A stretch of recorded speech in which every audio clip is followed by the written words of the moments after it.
ધોરણ 11 chapter number 4 કે જેમાં આપણે ગયા લેક્ચરમાં સુત્વચી સુધીનો અભ્યાસ કર્યો હતો.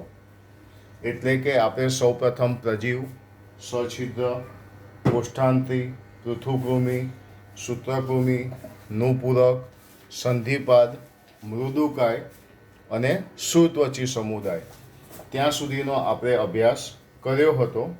હવે સુત્વચી પછી આપણે જઈશું સામી મેરુદંડી તરફ.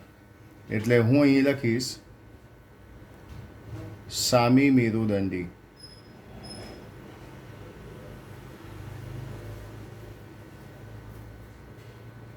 સામી મેરુદંડી સમુદાય તરફ. ઓકે, તો સામી મેરુદંડીની અંદર સૌથી પહેલી વસ્તુ કે સામી મેરુદંડીનું અન્ય નામ આદિ મેરુદંડી છે. તેનું અન્ય નામ આદિ મેરુદંડી છે.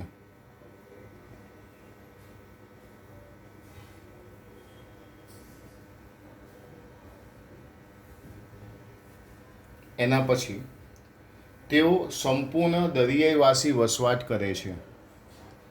વસવાટ જોવા જઈએ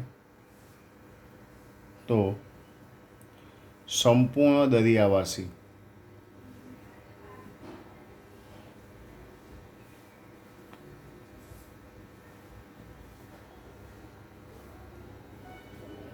એના પછીની વાત કરીએ તો તેઓનું શરીર જે છે એ 3 ભાગમાં વિભાજિત થાય છે. તેઓનું શરીર જે છે એ સૂંઢ, ગ્રીવા અને ધડ એમ 3 ભાગમાં વિભાજિત થાય છે. તેઓ સંપૂર્ણ અને યુ આકારનો પાચન માર્ગ ધરાવે છે. તેઓ સંપૂર્ણ અને યુ આકારનો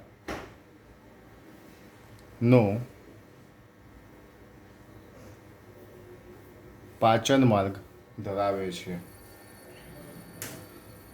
તેઓમાં ઉત્સર્જનની ક્રિયા સૂંઢ ગ્રંથિ દ્વારા થાય છે.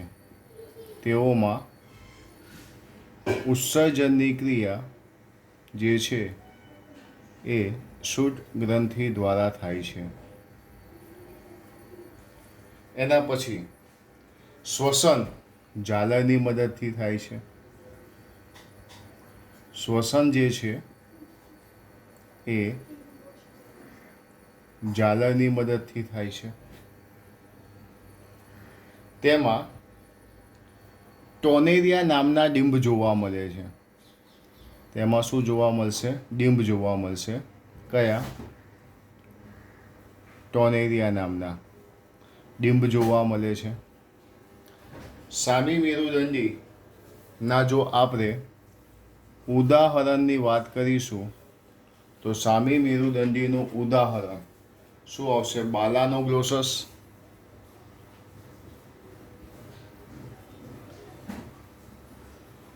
બાલાનોગ્લોસસ. આ સિવાય સેક્કોગ્લોસસ,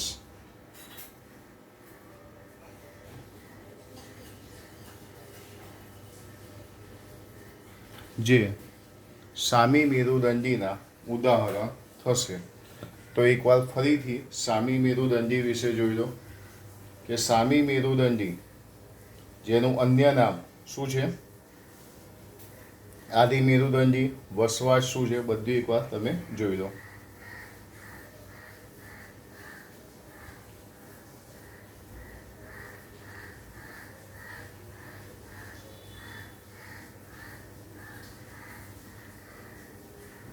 બરાબર. કે નંબરનો ટોપિક જે સુધી આપણે ગયા વિડીયોની અંદર જોયું હતું સામી મેરુદંડીનો આપણે જોઈ લઈએ. ફરીથી એકવાર બધા મુદ્દા શોર્ટ ક્વેશ્ચન્સની અંદર પૂછાય, થિયરીમાં પૂછાય, તો પણ તમારે મેં જે લખ્યું છે એ નહીં, પણ તમારે આખા વાક્યની અંદર લખવાનું છે. એ ખાસ ધ્યાન રાખજો. આખા વાક્યની અંદર લખવું ખૂબ જ જરૂરી છે. બરાબર? આ તમને એકદમ યાદ થઈ જાય એ રીતે લખાયેલું છે. સામી મેરુદંડી વિશે તેમાં કયા પ્રકારના ડિંબ જોવા મળે છે? ટોનેરિયા પ્રકારના ડિંબ જોવા મળે છે. એ ધ્યાન રાખજો. સામી મેરુદંડી સાથે આમ જોવા જઈએ તો આપણે બધું પૂરું થયું, કારણ કે હવે આવશે મેરુદંડી. તો મેરુદંડી આખો અલગ ભાગ છે. ને અત્યાર સુધી જે આપણે ભણ્યા એ શું હતું? તો અત્યાર સુધી જે આપણે ભણ્યા બધું અમેરુદંડી હતું. કોષ્ઠાંતિ, પૃથુકૃમિ, સૂત્રકૃમિ, નુપૂરક, સંધિપાદ, મૃદુકાય, શ્રુતવચી, સામી મેરુદંડી, આ બધાને આપણે શું કહીશું? અમેરુદંડી કહીશું. અને હવે જે આપણે જોઈશું એલ વિભાગની અંદર, કે જેને આપણે શું કહીશું? હવે મેરુદંડી વિશે આપણે ભણવાનું છે. પણ મેરુદંડી અને અમેરુદંડી મતલબ અત્યાર સુધી જે આપણે ભણ્યા એ બધું શું હતું? અમેરુદંડી. અને હવે જે ભણવાનું છે એ શું છે? મેરુદંડી. તો બંનેની વચ્ચેનો તફાવત શું છે? અમેરુદંડી અને મેરુદંડી વચ્ચેનો તફાવત. અમેરુદંડી અને મેરુદંડી વચ્ચેનો તફાવત આપો.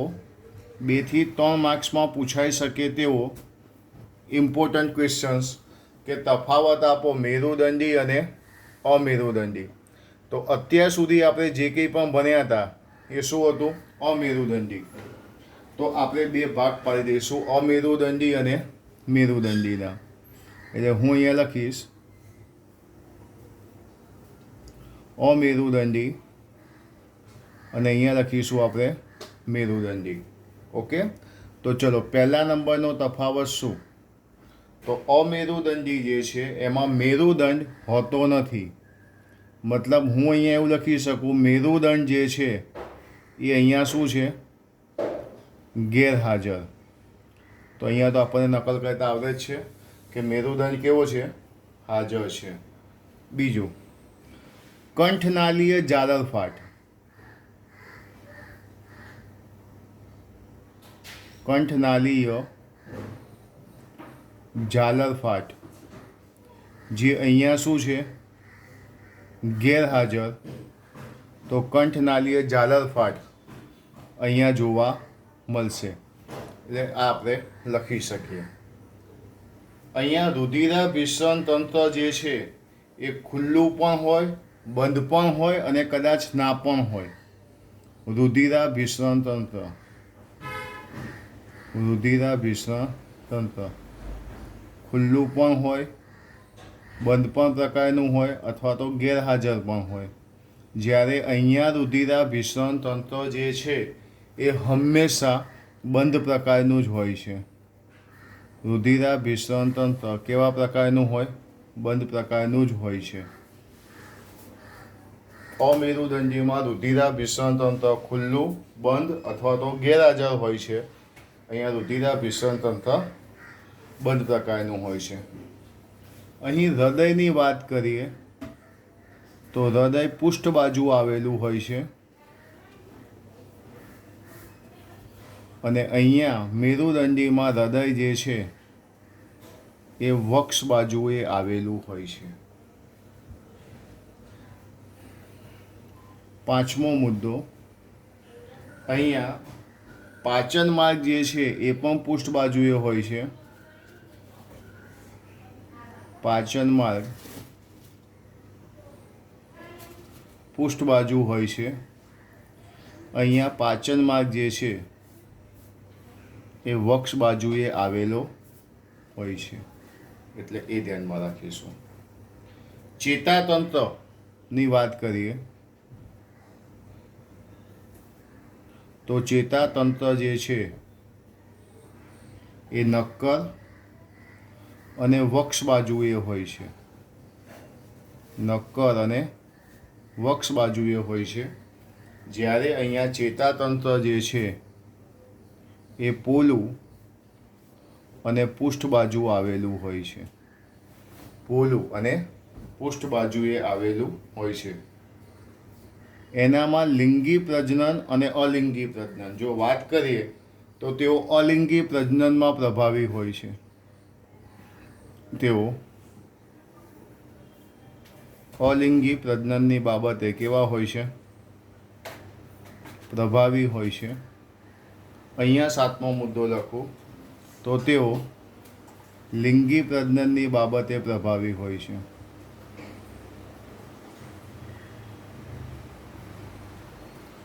બાબતે પ્રભાવી હોય છે. એમાં 8મો મુદ્દો પશ્વ ગુહાપુચ્છ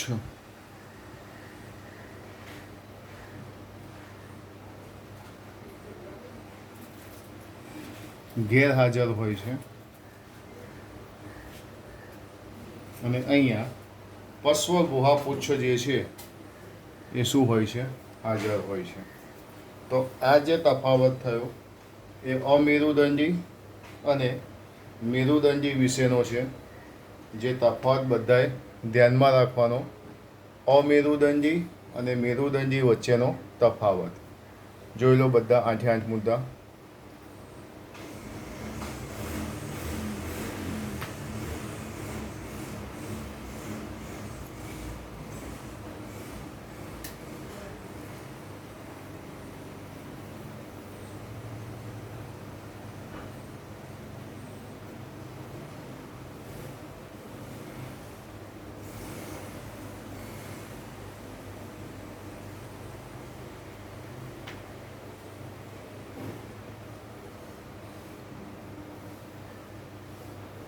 હવે આપણને ખબર છે કે મેરુદંડી, તો મેરુદંડીના 3 ભાગ પડેલા. પહેલો ભાગ હતો પુચ્છ મેરુદંડી, બીજો ભાગ હતો શીર્ષ મેરુદંડી અને પછી શું આવતું હતું? પૃષ્ઠવંશી. તો આપણે એલ પછી એમ તરફ જઈશું. એમમાં આપણે ભણીશું મેરુદંડીનો પહેલો ભાગ, જેનું નામ શું હતું? પુચ્છ મેરુદંડી. એનું નામ છે પુચ્છ મેરુદંડી. તો પુચ્છ મેરુદંડી વિશેનો આપણે અભ્યાસ કરીએ. સૌથી પહેલું કે તેમાં મેરુદંડ જે છે એ ફક્ત ડિંભીય અવસ્થા દરમિયાન જોવા મળે છે. તેમાં જે મેરુદંડ જે છે એ ડિંભીય અવસ્થા દરમિયાન જ જોવા મળે છે. ડિંભીય અવસ્થા દરમિયાન જોવા મળે છે. એના પછીની વાત કરીએ કે પુચ્છ મેરુદંડી જે છે એ સંપૂર્ણ દરિયાઈ પ્રાણીઓ છે. એ સંપૂર્ણ દરિયાઈ પ્રાણીઓ છે. એ સંપૂર્ણ દરિયાઈ પ્રાણીઓ છે. અને ત્રીજી વસ્તુ એના આવશે ઉદાહરણ. તો ઉદાહરણની અંદર શું આવશે? તો ઉદાહરણની અંદર આપણે લખીશું એસિડિયા,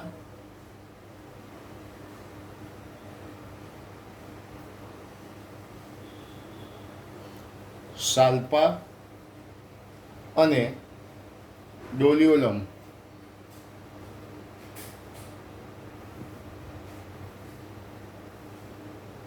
તો આ કોના વિશે આવ્યું? પુચ્છ મેરુદંડી. આ કોના વિશે આવ્યું? પુચ્છ મેરુદંડી વિશેની માહિતી. શોર્ટ ક્વેશ્ચનમાં એમાં પણ ખાસ કરીને ઉદાહરણ પરીક્ષાની અંદર આવી શકે. એમ પછી આપણે જઈશું એન તરફ, કે જેમાં આપણે જોઈશું શીર્ષ મેરુદંડી વિશે. હવે શીર્ષ મેરુદંડી વિશે આપણે જોઈએ તો આવા પ્રાણીઓમાં જે મેરુદંડ જે છે એ સમગ્ર જીવનકાળ દરમિયાન જોવા મળે છે. મેરુદંડ જે છે એ સમગ્ર જીવનકાળ દરમિયાન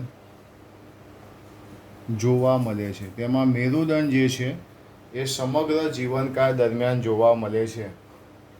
મેરુદંડ જે છે એ શીર્ષથી પૂંછ સુધી વિસ્તરેલો હોય છે. મેરુદંડ જે છે એ શીર્ષથી પૂંછ સુધી વિસ્તરેલો હોય છે. અને ત્રીજા મુદ્દામાં તેના ઉદાહરણની વાત કરીએ તો ઉદાહરણની અંદર આવશે એમ્ફીઓક્સસ, ઉદાહરણની અંદર આવશે એમ્ફીઓક્સસ અને બ્રેકિયોસ્ટોમા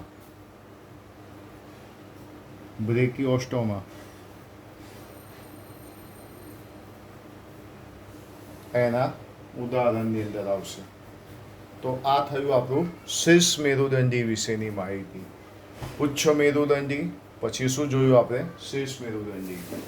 મેરુદંડીના 3 ભાગ પડે: પુચ્છ મેરુદંડી, શીર્ષ મેરુદંડી, અને ત્યાર પછી જો આપણે જોઈએ ઓ વિભાગની અંદર તો શું આવશે?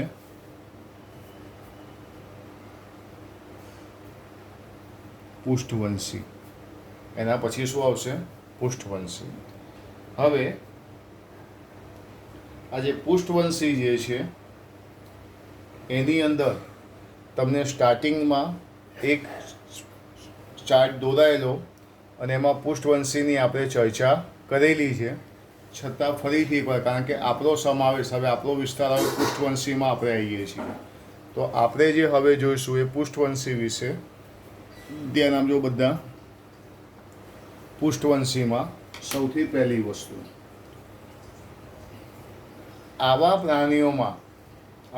પ્રાણીઓમાં મેરુદંડ પુખ્ત અવસ્થામાં કરોસ્તંભમાં રૂપાંતર પામે છે. આ જે મેરુદંડ જે છે એનું રૂપાંતર શામાં થાય? કરોસ્તંભમાં. વાક્યને ધ્યાન આપજો. આવા પ્રાણીઓમાં મેરુદંડ પુખ્ત અવસ્થામાં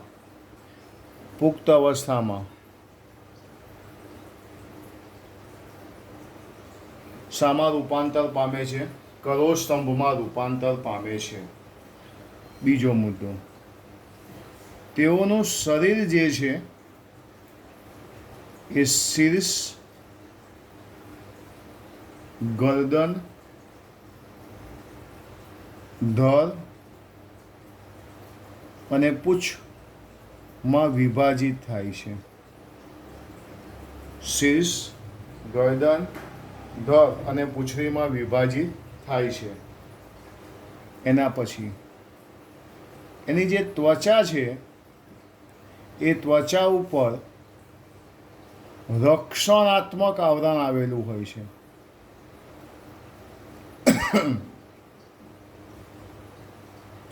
રક્ષણાત્મક આવરણ આવેલું હોય છે.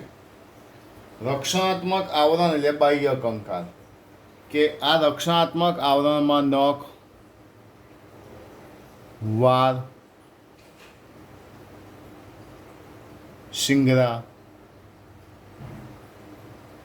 ભીંગડા, પીંછા, નહોર આવેલા હોય છે. એટલે રક્ષણાત્મક આવરણ એટલે કે રક્ષણાત્મક બાહ્ય કંકાલ આવેલું હોય છે. રક્ષણાત્મક બાહ્ય કંકાલ કે જેમાં નખ, વાળ, શિંગડા, ભીંગડા, પીંછા, નહોર હોય છે. આવા પ્રાણીઓમાં ઉત્સર્જનની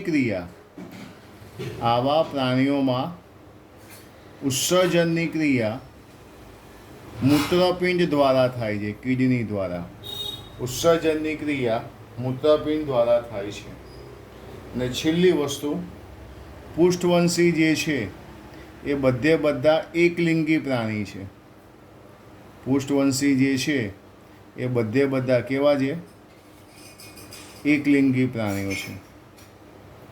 અને પછી હું તમને પૃષ્ઠવંશીનો ચાર્ટ ફરીથી એકવાર દોરીને સમજાવું છું, પણ આ ફરીથી એકવાર જોઈ લો. આવા પ્રાણીઓમાં મેરુદંડ પુખ્ત અવસ્થામાં કરોસ્તંભમાં રૂપાંતર પામે છે.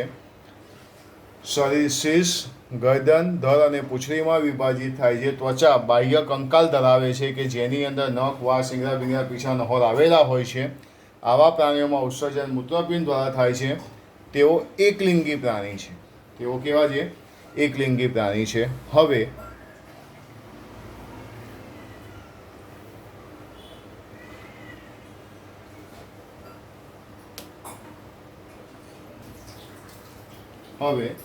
જો આપણે પૃષ્ઠવંશીનો ચાર્ટ તમને બતાવું. પૃષ્ઠવંશી જો કે બધાને ખ્યાલ જ છે, પૃષ્ઠવંશી જે છે એ બે ભાગમાં વિભાજિત થાય છે, હનુવિહીન અને હનુધારી. હનુ એટલે કે જરબા, હનુવિહીન અને હનુધારી. જરબા નથી અને જરબા છે.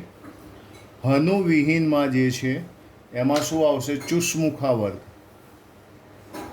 હનુવિહીનમાં કોના વિશે ભણવાનું આવશે? ચુષ્મુખા વર્ગ વિશે. જ્યારે હનુધારી જે છે એની અંદર મત્સ્ય અને ચતુષ્પાદનો સમાવેશ થશે. આની અંદર મત્સ્ય અને ચતુષ્પાદનો સમાવેશ થાય છે. આ જે મત્સ્ય જે છે એની અંદર આવશે કાસ્થિ મત્સ્ય અને અસ્થિ મત્સ્ય. આની અંદર શું આવશે? તો આની અંદર આવશે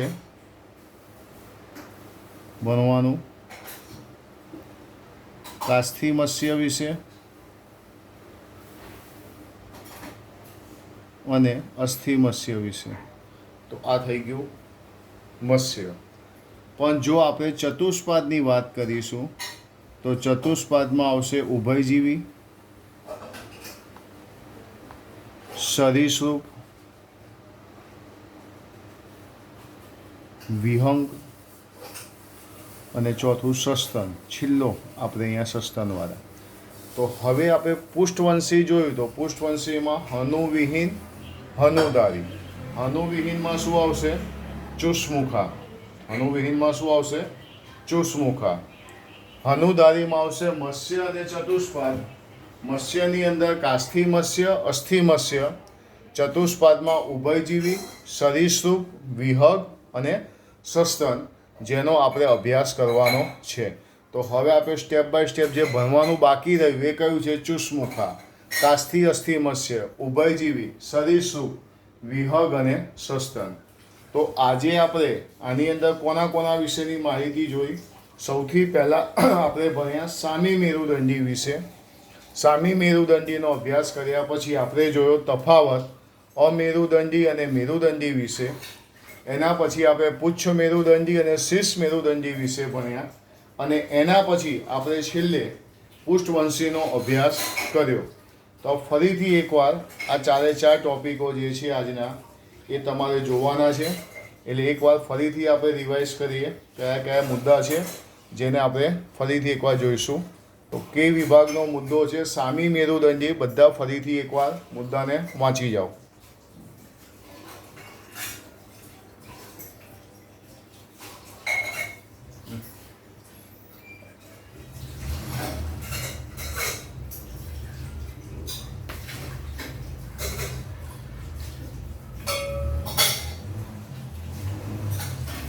ઓકે, તો સામી મેરુદંડીની અંદર તમે જો 8 મુદ્દા છે. પાચનમાં ગ્યુ આકારનો છે. ઉદાહરણ કયા કયા છે એ ખાસ બધાએ જોવાના છે. એમાં કોઈ જગ્યાએ ક્યાંય ભૂલ ના પડે એ જોઈ લો બધા.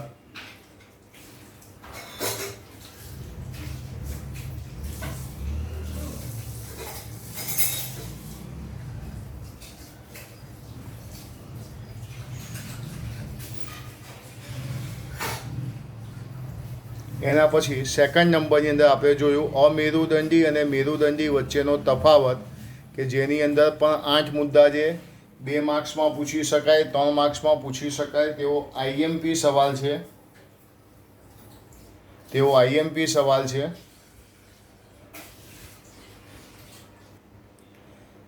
અમેરુદંડી અને મેરુદંડી વચ્ચેનો તફાવત મેં તમને જે કીધું 8 મુદ્દા છે. પરીક્ષામાં 3 માર્ક્સથી મારી 4 માર્ક્સમાં પણ પૂછાય છે.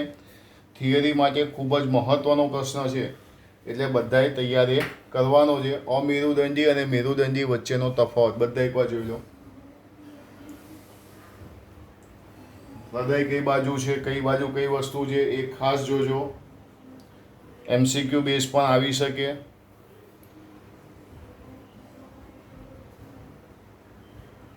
એકદમ ઇઝી છે. હવે ત્યાર પછી આપણે મેરુદંડી જે છે એના 3 ભાગ પડે. 3 ભાગ કયા કયા પડે છે? પુચ્છ મેરુદંડી, શીર્ષ મેરુદંડી અને પૃષ્ઠવંશી. તો મેં તમને સૌથી પહેલાં પુચ્છ મેરુદંડી અને શીર્ષ મેરુદંડી વિશેનું મેં તમને જે કહ્યું, મેરુદંડ ડિંબી અવસ્થા દરમિયાન જોવા મળે, શીર્ષ મેરુદંડીમાં મેરુદંડ સમગ્ર જીવનકાળ દરમિયાન જોવા મળે અને પૃષ્ઠવંશીમાં મેરુદંડનું પુખ્ત અવસ્થા દરમિયાન કરોડસ્તંભમાં રૂપાંતર થાય. જે આપણને ખબર છે, પેલો સંપૂર્ણ દરિયાઈ પ્રાણી છે. ઉદાહરણ ઉપર ખાસ ભાર આપજો. જોઈ લો બધા ફરીથી એકવાર.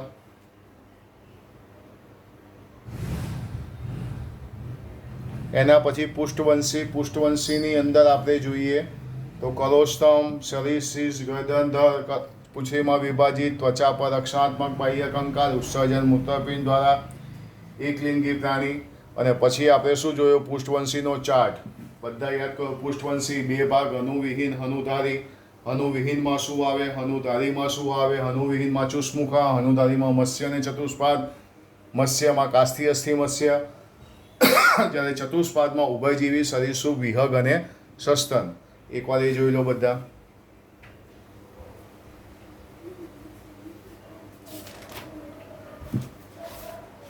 એક આ ચાર્ટ જે હમણાં મેં તમને કીધું. તો હવે આપણે થોડું ઘણું બાકી જે રહે છે પૃષ્ઠવંશી વિશેનો અભ્યાસ બાકી રહેશે, જે હવે પછીના વિડીયો લેક્ચર્સની અંદર આપણે આપીશું. તો અહીંયા સુધી બધા એકવાર જોવાનું છે.